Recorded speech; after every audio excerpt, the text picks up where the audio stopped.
শাসক বিরোধী তরজার মধ্যেই এবার ভুতুড়ে ভোটারের খোঁজে লালগোলা বিধানসভায় পথে নামল তৃণমূল নেতৃত্ব।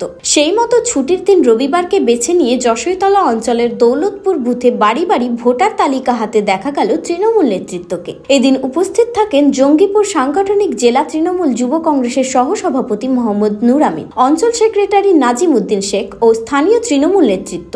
আর এই ভুতুড়ে ভোটার খোঁজের অভিযানে শেষ পর্যন্ত কোনো অবৈধ ভোটার ধরা পড়ে কিনা সেদিকেই চেয়ে রয়েছে এলাকাবাসী।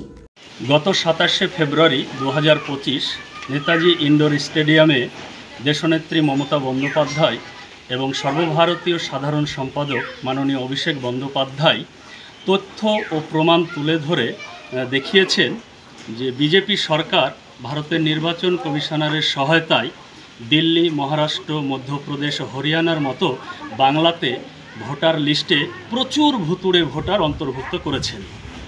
নেত্রী এবং আমাদের সেনাপতি অভিষেক বন্দ্যোপাধ্যায়ের নির্দেশে বাংলা জুড়ে ভুতুড়ে ভোটার চিহ্নিতকরণের কাজ চলছে।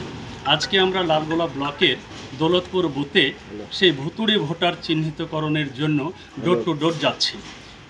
বিজেপিকে একটাই কথা বলতে চাই যে বাংলার পাহারাদারের নাম মমতা বন্দ্যোপাধ্যায় এবং সেনাপতি অভিষেক বন্দ্যোপাধ্যায় যতই চক্রান্ত করুক না কেন, বাংলার তৃণমূল কংগ্রেস কর্মীরা সেই চক্রান্ত ধরবে এবং রুখবে। অন্যান্য রাজ্য যেটা পারে না, বাংলা সেটা করে দেখায়।